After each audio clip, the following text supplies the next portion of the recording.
Kevin Durant has had one of the most unique and interesting careers out of any NBA superstar in NBA history, and his legacy in the NBA is very complex and hard to understand. And as his career is winding down in Phoenix, it's hard to really understand what to think of him at this very moment and throughout his legacy as a player in the NBA. He's been a very talented player, won an MVP early on in his career, and he obviously is one of the greatest scorers to ever live and to ever play basketball. And that cannot be taken away from him, whatever his legacy may be. But this talent has not led to wins. He has been on four super teams in his career, but has only won when he joined the greatest team of all time. And mind you, the Warriors were 73-9 before they added him. And the year after, they didn't even win that many games again with him. And that's not saying that he made the team worse. He obviously made them better. But he did not lead them to being the great team, the super team that they already were. But they already had a super team with Klay Thompson, Steph Curry, Draymond Green, Harrison Barnes even was a key contributor for that team, and they traded him for KD.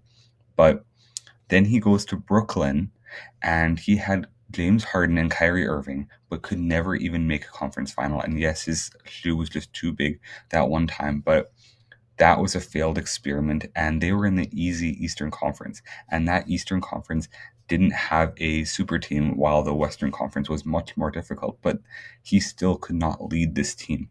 And then he goes to Phoenix, and he has Devin Booker and Bradley Beal. And while Bradley Beal hasn't been the same player that you expect a Bradley Beal type player to be, Devin Booker has literally led a team to a finals appearance before, but they can't even make it out of the first round. And this year, they didn't even make the playoffs.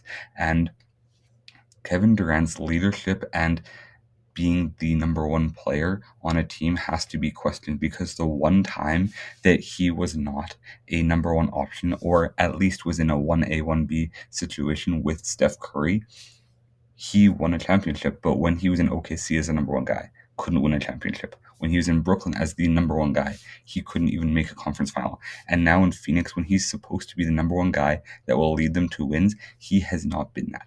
And while I think that KD is an incredibly talented player, I don't think that he can be a number one guy on a championship winning team. And he's proven that throughout his career. It has been proven that Kevin Durant is amazing as a second option. And if you put him alongside Steph Curry, he put up numbers, and he has had games where in the finals with Golden State, he would lead them to a win in a few games, but Steph Curry is the catalyst that got them there.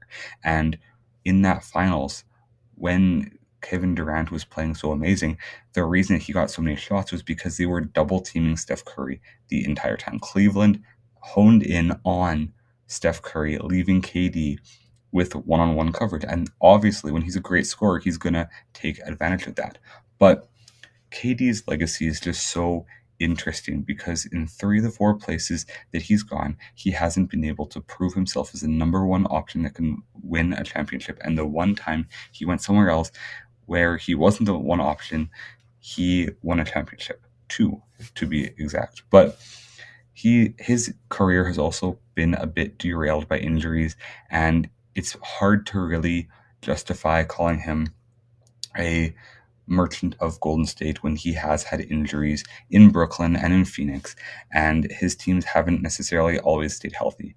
But KD is such a talented player, and you would think that if you looked at his stats, if you looked at his resume, if you watched him play, if you showed Kevin Durant to a person that has never watched basketball in their lives, you would think that this is the best player in the league, or at least a top three player in the league that has led his team to multiple championships. And if KD had won a few more championships, I think he could have been in the debate for one of the best players of all time, top 20. But I just don't think that he has proven himself enough to be a winner and a consistent leader of a team to provide that resume to be in the top 20 conversation. Now, I think he's top 30, top 40, but he hasn't proven himself to be to that caliber.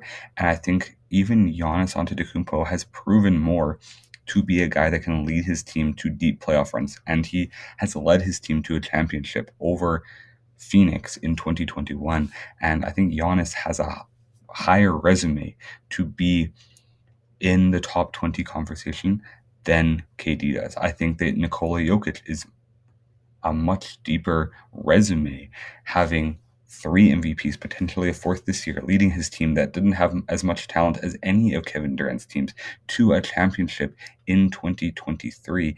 And I think these guys that are on the come up don't have the legacy of being a top 10 player in the NBA for as long as KD, but I think that in the seasons that Giannis and Nikola Jokic have been in the league, I think they have proven that they are just as good, if not better, all time in terms of talent and scoring, but also in terms of leading a team and facilitating an offense and being the number one option on a team that can win championships and go far in the playoffs.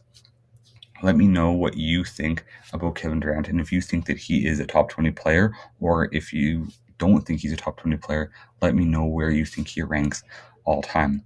And make sure to subscribe to the channel. I'm trying to make daily videos now about the NBA, and that might be analysis of games as we go into the second round, conference finals, and finals, or that might be simply just making ranking videos or videos like this discussing someone's legacy. God bless you all. Have an amazing day, and make sure to subscribe to the channel. God bless.